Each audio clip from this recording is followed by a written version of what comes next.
नमस्कार दोस्तों, मैं ब्रिजेश सर सुपर स्टडी 24 पर आपका स्वागत करता हूं। दोस्तों, इसके पहली वाली वीडियो में हमने हिमालय को कंप्लीट किया था, अर्थात उत्तर भारत के पर्वतीय क्षेत्र। जो हमने बताया था कि हम जो भारत के भौतिक प्रदेश का अध्ययन 4 भागों में बांटकर करेंगे। भारत के भौतिक प्रदेश का अध्ययन 4 भागों में बांटकर करेंगे, जिसमें हमने बताया था पहले हम अध्ययन करेंगे उत्तर के पर्वतीय क्षेत्र का, जो कि हम हिमालय के रूप में कर चुके हैं। हमने उत्तर के पर्वतीय क्षेत्र का अध्ययन बताया था, 4 पर्वत श्रेणियों में बांटकर इसका अध्ययन किया था, जिसमें हमने ट्रांस हिमालय पहले देखा था, जिसमें इसकी 3 पर्वत श्रेणियां देखी थी, काराकोरम, लद्दाख और जास्कर। फिर हमने बृहद हिमालय को देखा था और इस पर स्थित चोटियों के बारे में पढ़ा था। फिर इसके बाद हमने लघु हिमालय को देखा था, जिसमें हमने पीर पंजाल, धौराधर, मसूरी, नाग टिब्बा, महाभारत श्रेणियों के रूप में इसको देखा था। फिर हमने शिवालिक हिमालय को देखा, जिसमें हमने इसकी कुछ प्रमुख पर्वत श्रेणियों को देखा था, जैसे नेपाल में चुरिया मुरिया पर्वत श्रेणी, और इसके बाद अरुणाचल प्रदेश में दफला, मेरी, अबोर, विस्पी की पहाड़ियों के रूप में इसका अध्ययन किया था। आज हमारा अध्ययन होगा शिवालिक हिमालय के दक्षिण में एक जो है मैदान है, जिसे कहा जाता है उत्तर भारत का विशाल मैदान, जिसे कहा जाता है उत्तर भारत का विशाल मैदान। इसका नाम उत्तर भारत का विशाल मैदान क्यों पड़ा? क्योंकि यह भारत के उत्तर में स्थित है। यह भारत के उत्तर में स्थित है, इसलिए इसका नाम उत्तर भारत का विशाल मैदान नाम पड़ा।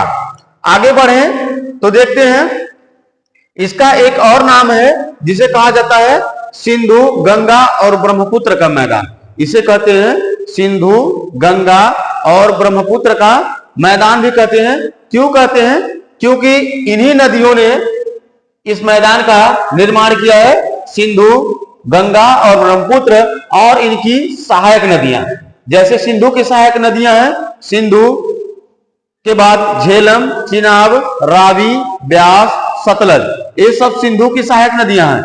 तो इन नदियों ने जो है मिलकर, और इधर गंगा नदी और एक नदी ब्रह्मपुत्र नदी, इन तीनों नदियों ने मिलकर इस मैदान का निर्माण किया है। इसलिए इस मैदान का एक अन्य नाम है सिंधु, गंगा और ब्रह्मपुत्र का मैदान भी कहते हैं इसे। अगर इसकी देखें पश्चिम से पूर्व की तरफ, पश्चिम से पूर्व की तरफ अगर इसकी जो है लंबाई को देखा जाए तो इसकी कुल लंबाई है 3214 किलोमीटर। इसकी कुल लंबाई है 3214 किलोमीटर, अर्थात इस सिंधु नदी से लेकर ब्रह्मपुत्र नदी के बीच इसकी कुल लंबाई है 3214 किलोमीटर। अगर इसकी चौड़ाई देखें, चौड़ाई तो चौड़ाई दिखेगा आपको देखने में, इसकी चौड़ाई जो दिखेगा कहीं बहुत ज्यादा चौड़ा है, कहीं बहुत ज्यादा सकरा है। यहां दिखेगा असम में बिल्कुल सकरा हो गया है, इसलिए इसकी चौड़ाई दिखेगा आपको 150 से 350 किलोमीटर के मध्य मिलेगी। मतलब जहां ये सकरा हो गया है, जहां ये सकरा हो गया है, यहां पर इसकी चौड़ाई 150 किलोमीटर मिलेगी, और जहां पे यह बहुत चौड़ा है, यहां इसकी लगभग चौड़ाई 350 किलोमीटर मिलेगी। अगर इस मैदान को के निर्माण को अगर हम देखें कि इस मैदान का निर्माण कैसे हुआ, तो निर्माण दिखेगा, निर्माण में वही 2 प्लेटें, इंडियन प्लेट और यूरेशियन प्लेट, जिससे टकराने के बाद हिमालय की उत्पत्ति हुई थी, उसी दौरान दिखेगा, जैसे ये आपकी जो प्लेट है ये इंडियन प्लेट है और ये यूरेशियन प्लेट है, ये आपकी यूरेशियन प्लेट है। तो ये देखिएगा जब दोनों प्लेटें टकराई तो दबाव जब पड़ा तो यहां जो बीच में जो आपका टेथी सागर था, बीच में जब टेथी सागर था तो दबाव के फलस्वरूप क्या हुआ, ये जो है देखिएगा यहां जो हिमालय बना इसको बोलते हैं शिवालिक हिमालय, शिवालिक हिमालय, और शिवालिक हिमालय के बाद यहां जो हिमालय इसको बोलते हैं लघु हिमालय, और जो सबसे बड़ा है इसको बोलते हैं बृहद हिमालय। तो जो दबाव का दबाव के फलस्वरूप देखिएगा ये जो हिस्सा ऊपर की तरफ उठने लगा, और देखिएगा ये बीच में जो गैप था, ये बीच में जो गैप था, इस गैप को क्या हुआ, यहां से जो निकलने वाली नदियां थी हिमालय से, इस गैप को क्या कर दी, भर दी, इस गैप को पूरा भर दी, और भरकर इसे जो है एक समतल मैदान के रूप में बदल दिया। और वही मैदान है आपका उत्तर भारत का विशाल मैदान, वही मैदान है आपका उत्तर भारत का विशाल मैदान। उत्तर भारत के विशाल मैदान को हम जो है इस तरह बात कर अध्ययन करेंगे। पहले हम देखेंगे भाबर प्रदेश को कि भाबर क्या है, फिर देखेंगे तराई प्रदेश, फिर देखेंगे काप प्रदेश कि काप प्रदेश क्या है। इसके बाद हम देखेंगे डेल्टा। आप सुनेंगे डेल्टा, तो डेल्टा भी देखेंगे कि डेल्टा क्या है। तो पहले हम देखते हैं भाबर प्रदेश क्या है। तो भाबर प्रदेश क्या है तो इसको समझते हैं। तो ध्यान दीजिएगा, जैसे भाबर प्रदेश का निर्माण कैसे हुआ इसको देखते हैं, किसका निर्माण कैसे हुआ। तो देखिएगा, जब नदियां जब ऊंचाई से चलती हैं तो उनका वेग बहुत तेज होता है, उनके जो पानी का बहाव होता है वो बहुत रफ्तार होता है। तो रफ्तार के दौरान जो भी पत्थर शिलाखंड मिलते हैं उनको ये क्या कर देती हैं, बहा लाती है और बहा लाती है। लेकिन जैसे ही नदियां देखेगा इनका आधार तल जो है बिल्कुल ऐसे होता है, इनका बहाव क्या हो जाता है, कम हो जाता है। मतलब जब तक ऊंचाई पर थी तब तक इनका बहाव क्या था, तेज था। जैसे ही मैदानी भागों में प्रवेश करती है इनका बहाव क्या हो जाता है, कम हो जाता है। तो ये जो शिलाखंड होते हैं ना, बड़े बड़े पत्थर, उनको बहा ये नहीं पाती है, इनको ये ढकेल नहीं पाती है और जमा कर देती है लाकर इस भाबर प्रदेश में, और जमा करके इन्हीं भाबर प्रदेश में नदियां विलुप्त हो जाती हैं। बड़े बड़े शिलाखंड होते हैं, उन्हीं के बीच ये नदियां क्या हो जाती हैं, विलुप्त हो जाती हैं और जाकर निकलती हैं कहां, तो इस तराई क्षेत्र में, इस तराई क्षेत्र में। तो आप बताइएगा क्या ये भाबर प्रदेश जो है क्या ये कृषि योग्य हो सकता है? तो आपका जवाब होगा नहीं। क्यों? क्योंकि यहाँ बड़े बड़े पत्थर हैं। ये पूरा क्षेत्र जो दिखाई दे रहा आपको, ये जो बिंदु बिंदु जो बड़े बड़े ये शिलाखंड हैं, जिनका विस्तार देखेगा इस सिंधु नदी से लेकर तीस्ता नदी के मध्य ये फैला हुआ है और 8 से 10 किलोमीटर की चौड़ाई, मतलब ये जो चौड़ाई आपको दिखाई दे रही है ये 8 से 10 किलोमीटर के बीच है। 8 से 10 किलोमीटर के बीच ये जो बड़ी नदियां थी, ये जो शिलाखंड बड़े बड़े पत्थर को यहां पर लाकर बिछा दी हैं, एक तरह से जमा कर दी हैं।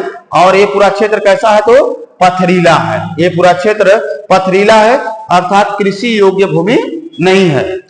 कहां इसकी स्थिति है, तो शिवालिक के दक्षिण में, शिवालिक के दक्षिण में जो प्रदेश है इसको बोलते हैं गिरिपाद प्रदेश, गिरपाद प्रदेश बोला जाता है।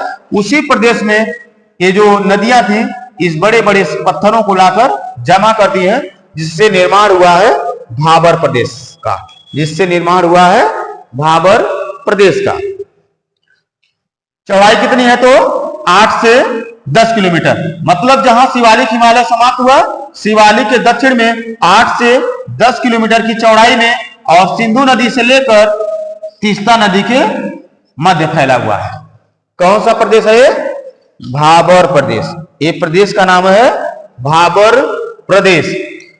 भाबर प्रदेश के अगर दक्षिण में आए, भाबर प्रदेश के दक्षिण में आए, एक नया प्रदेश शुरू हो जाता है। अभी हमने आपको बताया कि हिमालय से निकलने वाली नदियां ये जो बड़े बड़े शिलाखंड हैं इनमें विलुप्त हो जाती हैं और जाकर निकलती है कहां, तो इस तराई प्रदेश में। ये जो तराई प्रदेश में निकलती हैं, तो अगला हमारा अध्ययन होगा तराई प्रदेश का। तो जो तराई प्रदेश दिखेगा, अगर यहां से नदी निकल रही है तो यहां जो मिट्टी होगी कैसी होगी, नमीदार होगी, अर्थात दलदली मृदा होगी। कैसी होगी, दलदली मृदा होगी।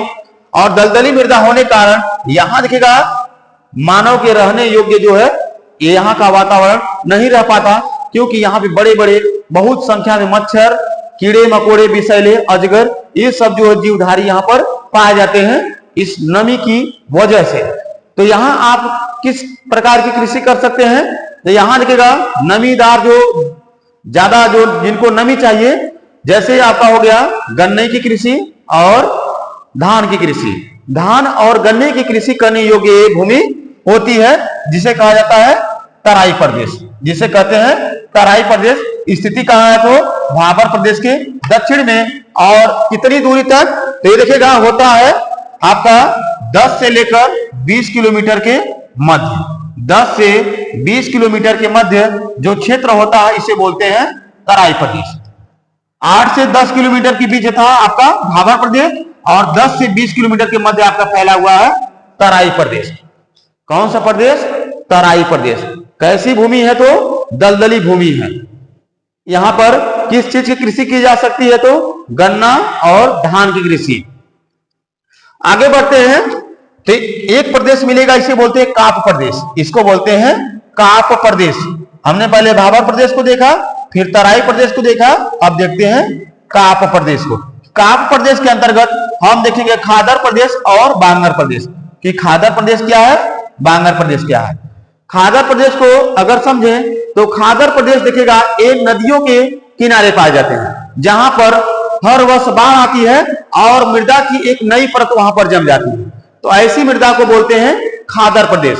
ऐसे प्रदेश को बोलते हैं खादर प्रदेश, जिनमें हर वर्ष जो है यहाँ की मृदा बदलती रहती है। और जब हर वर्ष बदलेगी तो ये मृदा कैसी होगी, उपजाऊ होगी। ये जलोढ़ मृदा के ही दो प्रकार हैं, एक खादर है, एक बांगर है।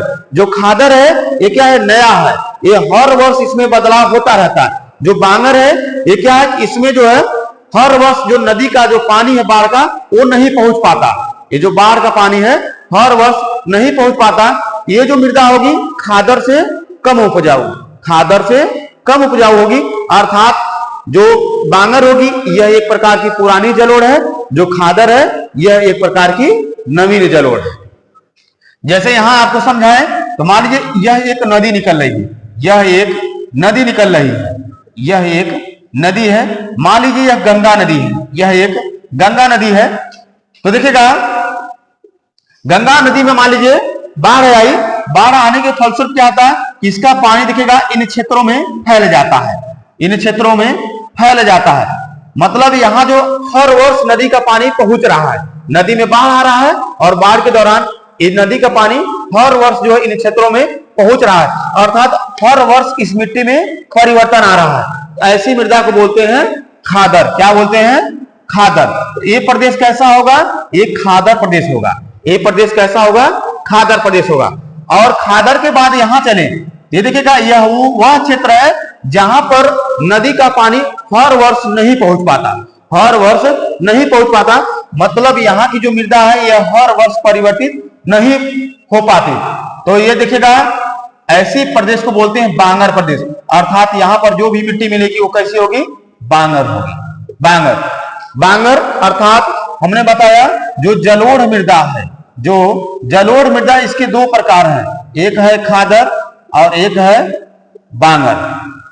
खादर क्या है, जो हर वर्ष बदल जाए, नदी में बाढ़ आई और इसके जो मिट्टी में एक नई परत जम गई, ऐसी जो मिट्टी है उसको बोलते हैं खादर। तो यहाँ जो मिट्टी मिलेगी जो खादर, इसको बोलते हैं खादर प्रदेश। बांगर, यहाँ देखिएगा हर वर्ष बाढ़ का न पानी पहुंच पाता है और न यहाँ की मिट्टी परिवर्तित हो पाती है। ऐसे क्षेत्र को बोलते हैं बांगर। अर्थात यहाँ जो मिट्टी होगी बांगर, और यह दोनों किस मृदा के प्रकार है, तो जलोढ़ मृदा के प्रकार है। ये दोनों जलोढ़ मृदा के प्रकार है। ये जो खादर है इसको बोलते हैं नवीन जलोढ़, और ये जो बांगर है इसको बोलते हैं पुरानी जलोढ़, इसको बोलते हैं पुरानी जलोढ़। ये हो गया आपका काप प्रदेश। अब हम देखते हैं डेल्टा क्या है। अब हम देखते हैं डेल्टा क्या है। तो डेल्टा समझिएगा दोस्तों, जैसे मान लीजिए कोई पर्वत है, यहां से कोई नदी निकली, और जब पर्वत से जब नदी निकलती देखिएगा इसका जो बहाव होता है बहुत तीव्र होता है। जो इसका बहाव होता है यह बहुत तीव्र होता है, और जब तीव्र होता है तो अपने साथ जो भी मिट्टी अवसाद लेकर आती है उसको बहाती रहती है, उसको बहाती रहती है, धकेलती हुई लेकर जाती है। लेकिन जैसे ही देखिएगा एक नदी मान लीजिए ऐसे थी तो रफ्तार इसकी तेज होगी। मान लीजिए नदी का जो है ये आधार तक इस तरह हो गया, तो ये जो मलबा था उसको बहा नहीं पाती है और उसको लाकर अपने मुहाने पर ही जमा करने लगती है, अपने मुहाने पर ही जमा करने लगती है। और जमा करने के दौरान जैसे यहाँ एक नदी निकली, एक नदी निकली, और नदी से देखिएगा यहाँ पर्वतों से खूब सारी मिट्टी काट कर लेकर बहाती हुई इस क्षेत्र में पहुंची। लेकिन जैसे देखिएगा इसका आधार तल बिल्कुल सीधा हो गया, इसका आधार तल बिल्कुल सीधा हो गया, तो ये क्या करती है, ये जो मिट्टी इसको बहा नहीं पाती और अपने ही मुहाने पर क्या करती है, इसको पाटने लगती है, और पाट कर अलग अलग धाराओं में देखिएगा ये बट जाती है। तो अलग अलग धाराओं में बटकर ये जो बीच में देखिएगा ये जो मिट्टी जमा करती है इसी को बोला जाता है डेल्टा, इसी को बोलते हैं डेल्टा। तो आपको समझ में आ गया होगा कि डेल्टा क्या होता है। जैसे भारत में है गंगा और ब्रह्मपुत्र का डेल्टा, गंगा और ब्रह्मपुत्र का डेल्टा, जो कि जिसका नाम है सुंदरवन डेल्टा। और हमने आपको बताया था पहली वाली वीडियो में कि जिस प्रकार जो सुंदरवन डेल्टा है, इसका नाम जो है यहां पर सुंदरी वृक्ष की अधिकता के कारण इसका नाम सुंदरवन डेल्टा पड़ा था। तो ये वही डेल्टा है जिसका निर्माण अभी हमने जो विधि बताई, इसी विधि के द्वारा इसका निर्माण होता है। इसका निर्माण इसी विधि के द्वारा होता है। तो आपको समझ में आ गया होगा कि डेल्टा क्या है। अब हम देखते हैं दोस्तों दोआब। अब देखते हैं दोआब। दोआब क्या होता है, देखिएगा दोआब क्या होता है। तो यहां देखें तो दो नदियों की जो बीच की भूमि होती है, जैसे मान लीजिए एक कोई नदी है, इधर भी एक नदी है, देखिएगा जैसे ये दो नदी है, ये जो दो नदियों के बीच का जो भूमि है ना, इस भूमि की ही बोला जाता है दोआब। ये दो नदियों के बीच की ये जो भूमि है, इसी भूमि को बोला जाता है दोआब। और ऐसे दोआब जो है आपके भारत में पाए जाते हैं, जो कि अलग अलग नदियों के मध्य पाए जाते हैं, जिनसे प्रतियोगी परीक्षाओं में प्रश्न पूछा जाता है। जैसे ऑस्ट्रेलिया महाद्वीप में देखेंगे तो मर्रे और डार्लिंग नदियों के बीच एक दोआब बनता है, जिसे बोलते हैं रवेरीना दोआब। रवेरीना दोआब, जो हम वर्ल्ड ज्योग्राफी जब पढ़ेंगे तो उसमें इसका अध्ययन करेंगे। तो यहां पहले देखते हैं भारत में कुछ दोआब है, तो ये दोआब किन किन नदियों के मध्य हैं, इनको देखते हैं। तो यहां देखिएगा एक दोआब है जिसे बोलते हैं बिस्त दोआब। एक दोआब है जिसे बोलते हैं बिस्त दोआब। देखिएगा बी और स्तर, ये दो जो नाम पड़ा है ना, इन दोनों नदियों को मिलाकर पड़ा है। बी से देखिएगा ब्यास हो गया, और स से क्या हो गया, सतलज। ये स से सतलज, अर्थात ब्यास और सतलज नदियों के बीच जो दोआब है, अर्थात जो भूमि है, उसको बोलते हैं बिस्त दोआब। उसको बोलते हैं बिस्त दोआब। और अगला दोआब है, इसको बोलते हैं बारी दोआब। इसको बोलते हैं बारी दोआब। एक इन दो नदियों के मध्य है, ये देखिएगा ब्यास और रावी नदियों के मध्य है। देखिएगा ब से आपका ब्यास हो गया, और र से आपका हो गया रावी, अर्थात ब्यास और रावी नदियों के बीच जो दोआब है, अर्थात जो भूमि है, उसको बोलते हैं बारी दोआब। उसको बोलते हैं बारी दोआब। अगला दोआब है रचना दोआब। अगला दोआब है रचना दोआब। और देखिएगा ये किसके बीच है, तो रावी और चिनाब। यहां देखिएगा जो र है, इससे बना है रावी, छ से बना है आपका चिनाब, अर्थात रावी और चिनाब नदियों के बीच जो दोआब है, इसको बोलते हैं रचना दोआब। इसको बोलते हैं रचना दोआब। आगे बढ़े, एक दोआब है चाज दोआब। एक दोआब है चाज दोआब। ये देखिएगा किसके बीच है, ते चेनाब और झेलम। चेनाब और झेलम नदियों के बीच जो भूमि है, उसको बोलते हैं चाज दोआब। उसको बोलते हैं चाज दोआब। ये था आपका चौथा दोआब जो कि भारत में पाए जाते हैं। ये हो गया दोस्तों भारत में कुछ दोआब। और आपका भाबर प्रदेश, तराई क्षेत्र और काप प्रदेश। काप प्रदेश में हमने देखा खादर प्रदेश और बांगर प्रदेश। खादर प्रदेश को दोस्तों कछारी प्रदेश भी कहते हैं। इसको जो है कछारी प्रदेश भी कहते हैं। कछारी प्रदेश देखिएगा कहते हैं।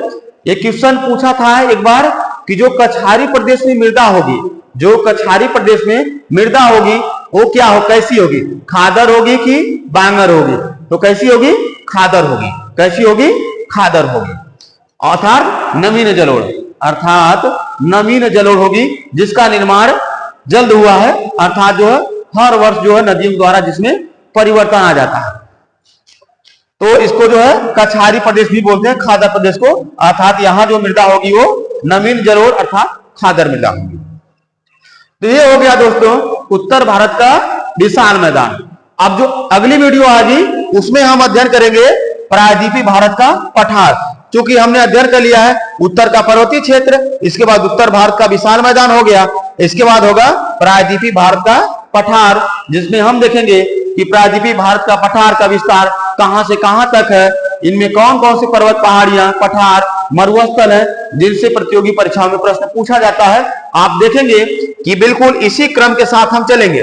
जिस तरह हम देखेगा उत्तर में पर्वतीय क्षेत्र पढ़े, फिर जो उत्तर भारत का विशाल मैदान पढ़े, अब नीचे आएंगे जो है तो प्रायद्वीपीय भारत का पठार पढ़ेंगे, जिसमें हम अरावली पर्वत, इसके बाद जो है दक्षिण में पश्चिमी घाट पर्वत, पूर्वी घाट पर्वत, छोटा नागपुर का पठार, राजमहल पहाड़ी, विंध्य पर्वत, सतपुड़ा पर्वत, ये सारे पर्वतों को जो है देखेंगे। और देखते ही देखते पूरा भारत का भौतिक प्रदेश जो है आपको याद हो जाएगा, पूरी तरह से आपके मस्तिष्क में छप जाएगा।